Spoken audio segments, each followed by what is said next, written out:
everyone. Welcome to Moms Writers Club. I'm Jessica. And I'm Sarah. Today, we're going to talk about titles and answer all of your questions on them. If you could please give us a quick like and subscribe, that would help us out growing as a channel. And let's jump right into it. We had some great questions about this. Sarah, will you read the first one? So Victoria says, I'd love to know how much of a role titles play in hooking an agent. Will a bad title prevent a request? And this is also very much along the lines of Belinda's question, which is, how much does it matter to agents? I know they often get changed, but how much effort do I need to put in? I will start by saying we're not agents, so I can't tell you exactly. And I think every agent's a little bit different, but I think it's worth putting some effort into getting a decent title and a title that fits within your genre. Mm-hmm. For example, in most circumstances, you wouldn't want your science fiction book to sound like it's, historical romance, for example. It might be one sign of you knowing your genre. I've heard agents say on different shows, like where they're doing query critiques, your title's not doing you any favors. Would it stop an agent from reading the query? I would assume not, but I would also think it probably depends on the agent and what they think. What do you think, Sarah? Yeah, I think it's not totally a make or break kind of thing. Could you have like a really generic, boring title and a great query and great pages? And I think that would be okay. What am I trying to say? Blah, blah. Didn't you say Emma had a doll named blah, blah, blah? Yeah, that's her name. Emma, what's your baby's name? Blah. Can we add this into our outtakes at the end of the episode, please? All right, I'm sorry. I just didn't like put Serious that question. All right, I'm going to try and answer that question again. I think that you could have a kind of a boring, generic, unoffensive title. And if you had a really great pitch and great pages, I don't think that title would hurt you. I do agree with Jess, though, that you want to be as clear as possible to the agent what type of book it is right off the bat, like right in the query letter before they've even read your pages. And a title can help you with that. It can help kind of signal what kind of book is this. I think if you are going to the trouble to write a book and to write a query letter and all of that, definitely put some thought into it. You can also brainstorm with your critique partners. I think Sarah actually came up with the working title for my book number 2. And I don't think it's something I would have come up with on my own. So, talk to people about it. And the other thing is look at titles in your genre. What do they look like? For YA fantasy, for a long time, it was like the something of something, something. And it had to involve like an element and sorry, I have sun coming in, and like a type of rock and, right. stuff like that. So like that was kind of what the deal was, but that doesn't mean your title has to fit that exactly. It's just something to keep in mind. And keep in mind that when you go to a bookstore and you pick up a book, we all judge somewhat by the cover, even if we'd like to think that we don't. And I would say that we also judge a little bit by the title. So I think it's important to try to come up with a title that works, but I wouldn't super stress over it. I think we'll talk more about this in a second, but a lot of titles get changed. But, it's your book, like put some effort into it. Yeah. And we'll talk a little bit later in this episode about how we go through the process of attempting to come up with a title. Titles are hard. I don't know. I struggle with them, man. When you land on one that you're even reasonably comfortable with, you're like, oh, thank God, I'm just going to call it that for a while. Yeah. How much do you need to stress about it? How much effort do you need to put into it?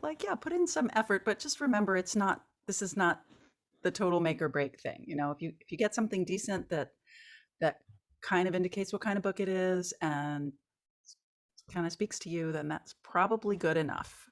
I guess for querying, those are the key words. Good enough. Heather says, great topic. How often does the author's working title remain the title of the final published book? And are there certain types of titles that are considered overdone or cliche? And then Erin asked, my work in progress has had the same title since it was born. It is the title.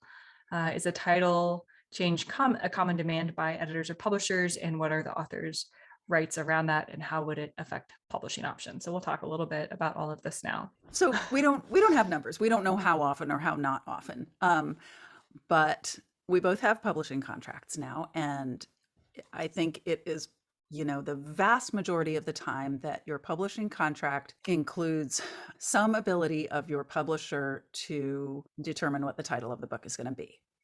And that can be, it depends on your contract. That can be, it's entirely up to the publisher and they can call it whatever they want. or it can be that they have to consult with you, which means they at least have to talk to you about it, or it can be that you have veto power, which means that you work together with your publisher to try and come up with a good title, but they can't force you to use a title that you absolutely hate. So those are some of the options. I would say it's probably rare to have a contract that says that the author will come up with the title and the publisher doesn't have any say. Yeah. I'd say that's pretty rare. I totally agree. And it's something to think about if you do not have an agent to look at in your contract. And if you do have an agent, probably your agent is already going to try to at least get you the ability to consult. But it's something you can ask them about, if you're not sure. And we wanted to talk a little bit about why that is, because I think about half of the authors I know have had their titles changed. And I know that some people find it really upsetting, and I totally understand that. But one thing to keep in mind is that the publisher wants to publish your book, but they also want to sell your book. And titles can definitely influence that. And they have a lot more information than the average writer does looking on, Amazon or IndieBound or whatever about what is going to sell your book. So, they are considering what they think is going to help sell your book when they're asking for a title change potentially. That doesn't mean that they necessarily have the best title in mind or that you will agree with it. And hopefully, you can work together and find something you can both be happy with. But one of our questions kind of revolved around, what rights do authors have? And I would say it depends on your contract. But, keep in mind that that might be the title that you really want for your book and the title that it has been since you first started writing it. But that doesn't mean it's the best title for it to be published under or for you to have, a debut that allows you to continue publishing books. So as far as an author's options and how it might affect your chance at getting published, I would say that if the title is a deal breaker for you, like it's got to be my title or no deal, then it may be a deal breaker. You might want to consider if you're wanting that level of control over your book and the publishing process, you might want to consider looking at self-publishing. But the thing is, if you're working with a publisher, their goal is to really get your book in the best position possible to be successful. Yeah. So I would assume if you were that stuck on the title, that there are going to be other things you feel the same way about, that the publisher is, the cover, they often will consult or give you options, but at the end of the day, a cover is usually kind of the same thing. They ultimately get that choice. And I know that's really hard. And I remember when I first heard that, I was like, really? But that's kind of the way the industry works. So, yeah. And one would hope that one gets into a relationship with an editor and a publishing house that they trust and that they think will do a good job with those elements. I know that's not always the case. And, I think certainly people have probably had covers in the history of publishing that they didn't like. I will say it's something for me that came up very early. It actually came up in the offer phone call with my editor. The title came up. I mean, she came right out and said, I'm not sure if this is the final title. I like it because, it's meaningful in this or that way. She totally understood my title and got why it was good in its way. But she was like, it sounds too historical. She said, I think somebody looking at this will think this is historical fiction. And I don't think she's wrong at all. Yeah. And Sarah writes general fiction / women's fiction. So yeah, obviously very, those are two totally very different contemporary, audiences. Not historical fiction at all. So I'm just saying it came up very early. It came up in the offer call before I had signed a contract or anything. So I knew going in exactly kind of what to expect.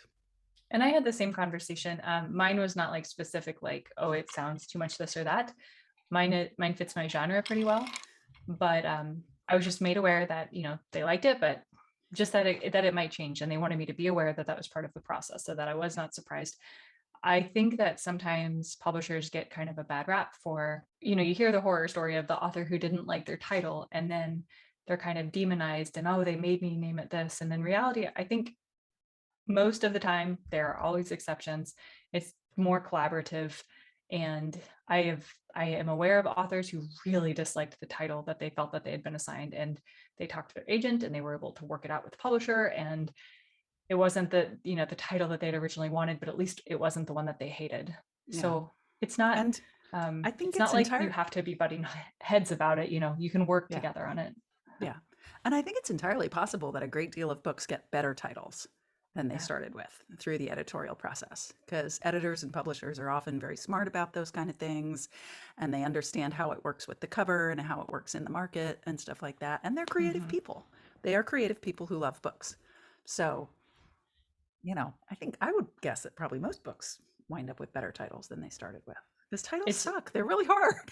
Yeah, when I was looking up comp titles, it was kind of interesting because I'm trying to remember why I was looking on Publishers Marketplace, but I would end up like stumbling upon an author who I was familiar with their writing, and I would be like, that's weird. I've never heard of that book by them. And it was the book I had read as it was announced on Publishers Marketplace before the title had changed for publication.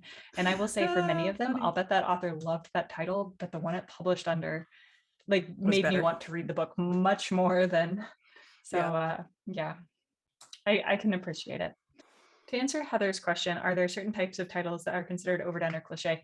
I do think that there are trends in titles, and that they kind of go in and out of fashion. So I couldn't tell you what they specifically are because I think it varies by genre, but I do think that there are trends, and like I was saying with like YA fantasy, there's a big trend of like of something and something and The noun something. of noun and And that's noun. Yeah.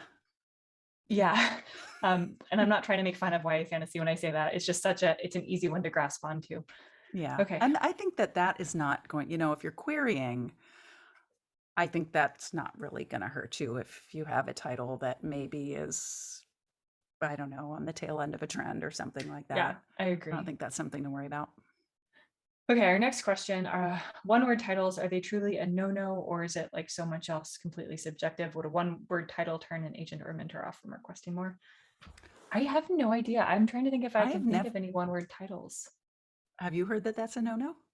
I've never heard it's a no-no, but I also like cannot think of a one word title. Dune. Okay, but that's A Dune. recent That's like saying like I can't Star think of Wars, yeah. anything.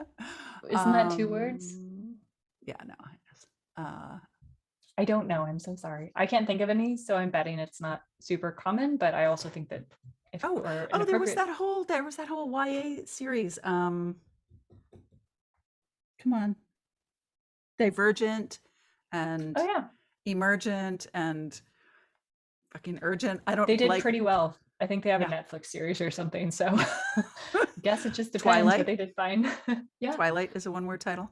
I would Um, really say look at your genre and look at the genre norms. yeah, I And mean, the fact that I haven't heard that it's a no-no, and not that I know everything, but like I'm kind of like I'm on Twitter a lot. I've been like really had you're my trying to head be in present. I've really had my head in publishing a lot. I read a lot of blogs and listen to a lot of stuff.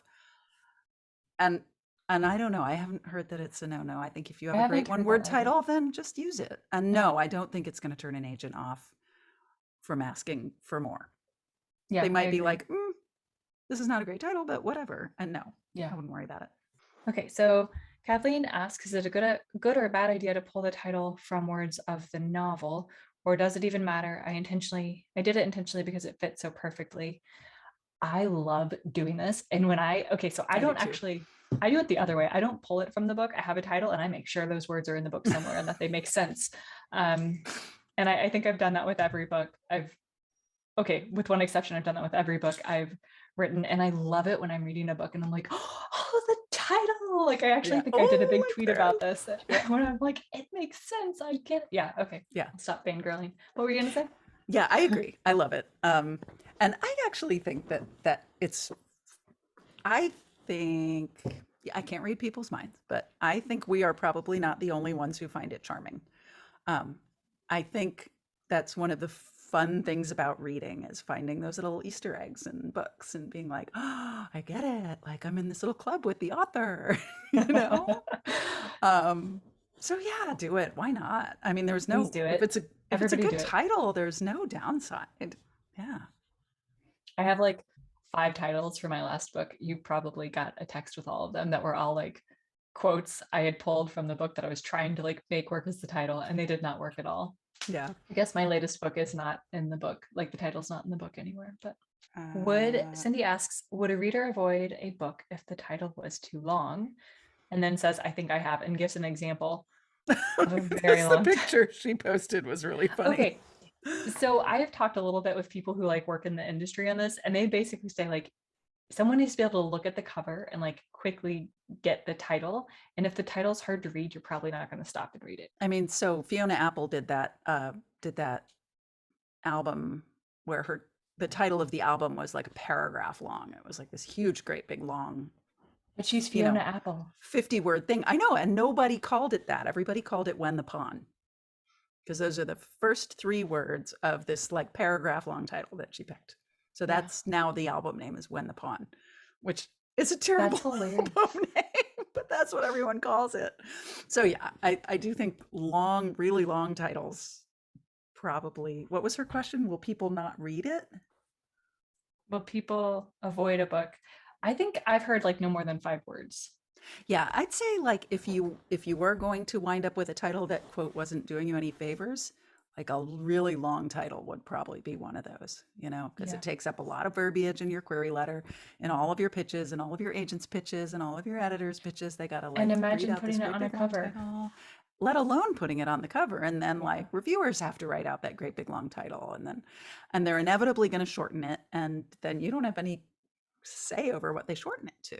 Yeah, ixnay on the super long titles, I'd say. My 3-year-old like understands everything and apparently listens to everything, even when you think she's not. So I've been trying to use Pig Latin to talk to my husband. This is where we're including the mom part of our Oh, thing. mhm. Okay, see, but he won't use Pig Latin with me, and it's so Why frustrating. not? I don't know. He just looks Maybe at he me like, can't do what it. are you doing? He doesn't know the Maybe he doesn't know language. Nobody told him the secret. how. Is that possible? I can teach the 3-year-old it, and then he won't know what we're talking about. You can still spell things. I That was the know. that was a transitional moment when we could no longer spell things. Yeah. Anyway, She just looks okay. at me and is like, I know what you're doing, but I don't know what you're saying. No, she's Okay, what's our next question? So we're going to move on to how to come up with titles. Danielle says, curious if there's a process that you use to find your titles. I'm open to a title change on my first work in progress and haven't determined one for number 2, but I don't really have a strategy for finding them. Okay, so I think everybody does this differently. For me, most of the time, I randomly am like, oh my God, I have the perfect title. And then that's my title, but not for this last book. Shut up. Oh my God, So, everybody hates you right now. you know what? Everybody hates you for loving editing so much. So we're even. Okay. Okay. What I do is I don't stress about it. I just trust myself that I'll figure it out, or I'll like write a line and be like, that's it. And usually that happens. Usually I'm just like writing and thinking about my book, and a couple titles come to me, and then one comes to me, and I'm like, I think this is it. And then I send it to everybody, and everybody says they love it, hopefully, and by everybody, I mean all my critique partners, or they tell me it's horrible. But that did not happen for this last book. So I just kept a running list of titles. I think I had like 20 at one point, and I'd send them to my critique partners, and they would, look at what I was trying to do and like suggest different wording or different phrasing, or just give me my title. Thank you, Sarah. So that's kind of what I do. What do you do? I've tried several different things. One of my favorite exercises I got from somebody I follow on Twitter who I think is awesome. It's to write down 50 bad titles, like start a numbered list. Specific to this book or just Yeah. in So general? like the book that you're working on, if I'm assuming you've got a book that you're trying to come up with a title to, right? Mhm. So Sure. you write down 50 bad titles for that book and you really try and make them bad, like really stupid, cliche, dumb, like dorky, derpy sounding titles for your book. And you try really hard to make them bad.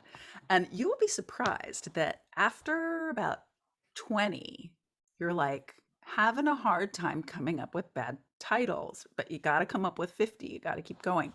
The idea being that your brain goes, like your mind goes first to things that are kind of habitual and perhaps things that are a little obvious or a little cliche. It's like that's where you go. Like that's where your brain goes. And so you got to get those all out of your system before you're going to come on something that's maybe more creative or more, I don't know, more true, more pithy. When you started And telling me this, I was like, that is so dumb. And now I'm like, okay, that sounds really good. yeah, and it's actually kind of fun. It doesn't take very long. You sit there because like to come up with the bad titles, you just like bang them out of your head, like all the stupid things I could call my book, all the things that I've been thinking of, and I'm like, oh my God, that's a terrible title, right? You just write them all down in a numbered list. and it's really quite fun. I've also made lots of lists of just words and just words that are related to the book in some way, like adjectives or themes or people's names or like an object from the book, if there's an important object in the book or a Hmm. setting or a whatever, like anything that is somewhat prominent in the book. And if you can put a word on it, just like put that word on a piece of paper and make a big list and then just look at them for a while. And sometimes though, sometimes you pull a few of them together. What I've been thinking of a lot since I've entered the editorial process and really thinking about what is the title of this book actually going to be, is when I look at titles on book covers on published books, like at the bookstore, they look so different on a book cover than they do on a piece of paper. So, like, I kind of want to go and just write down a bunch of published book titles in a Word document, because without the cover and without the typeface and all the fancy That's a stuff, great like, idea. I think you could get some ideas that way because that's it. That's the funny thing. It's like we're used to consuming titles in the context of like a fully designed cover, Yeah. but we're producing titles in the context of like absolutely zero, Yeah. nothing, blank piece of paper. Part of the process at my publisher is they will like put your title on a cover or like I mean I haven't actually done this yet, but I'm trying to like say what I was told about it. They'll like put different titles you're considering on like the cover to see how they look too. Like a mock-up. Like Yeah. yeah, kind of well, because you were talking about like, we look at titles on like a really beautiful cover in the bookstore. So they look perfect, right?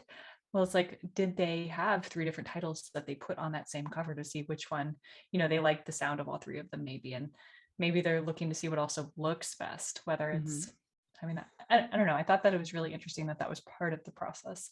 And I, through NetGalley, have a couple times requested and been given access to a book to like read as an arc. And by the time that book publishes, the title has changed and the cover is the same. And I've always wondered, like, well, what happened? Because some of these are like big publishing houses where like the title is the title and it's 3 months Hmm. out, but somehow it changes Interesting. before. Yeah. Like And I've right always at the really, last minute, like yeah, between the advanced reader copies and the actual publication, yeah, it changes. yeah. Like this, the Wow. one I'm thinking of is big, a pretty big author and like published in hardback through, I don't remember if it was Penguin Random House, but a publisher that's like a big five. And I remember I got an email like, make sure you review it. And I'm like, I didn't read that book. And then I saw the cover and was like, oh, they changed the name. So I still have an Yeah. arc with the old title on it. I think having people who have read your book tell you what they think it should be called. I think definitely asking for feedback on your title, even from, so even from people who are not like your critique partners, like people who you just give the book to, like your family and your cousin and your sister and, your sort of Like beta general readers. beta readers. Yeah. Okay. Solicit their opinion on the title, because they won't necessarily even think that that's something that they get to comment on. Because it seems like I think as readers we absorb titles as so much like just a Permanent. given. Yeah, Yeah. and you will get feedback from them. They may be very polite, but they may be like, "Well, actually, I don't know. It doesn't really seem to go," or whatever. Sarah's talking about me right now. I know. We were texting about your title yesterday. Oh, I know. Oh yeah, no, Jess has no trouble telling me exactly what she thinks. What else? I'm nice, okay? I know you're great, and you're right. More to the point. One thing to think about when I was trying to come up with a title for my second book, I came up with a title that was very similar to the title, working title, not Oh official yeah. yet, to my first book. And it was pointed out to me that it was similar enough people might think it's a series. So whereas I thought I was like kind of like branding myself with like similar Mm-hmm. sounding titles, yeah, they're not a series, and I don't want them to sound like they're a series. So I don't know, something to keep in mind. Yeah. Another fun thing might be to like write out a bunch of titles of published books and then like put your own thematic words in them, you know? Like Yeah, Eleanor Oliphant is completely fine. Like your character's name is something something. you know? Yeah, that's a great idea. Stuff like I that. actually, yeah, Or yeah, A Court I of think that's a Thorns great and idea. Roses, a blank of blank and blank, that kind of thing. So I think there are ways to have fun with titles. I generally consider it like a kind of grueling. I mean, talk about like writing a query letter and boiling your book down into like a paragraph, or the synopsis, which is boiling your book down into like 2 pages. And the title is like boiling your book down into like 3 words, which is Yeah, just really hard. it So is really hard. got to try and have fun. Yeah, but in the end, I mean, don't stress too much because hey, your Yeah. publisher's probably going to change it anyway. And they'll probably be good at it. So Yeah. Okay. Well, I think that's everything. Let us know what your thoughts are on titles or how you find titles. Give us a like and a subscribe. We have our every other week Wednesday night writing chats, and if it hasn't already started, we are also launching a Moms Writers Club newsletter, which there's a link below where you can sign up, and you'll get notified on the days that we have Moms Writers Club chats. So every other Wednesday, and then whenever we host a specialty event. If you are a member of Moms Writers Club who is present frequently and you have a book coming out, we are also happy to throw in an announcement for that. Thanks for joining us as we talk about titles. We'll see you next time. Bye. bye bye.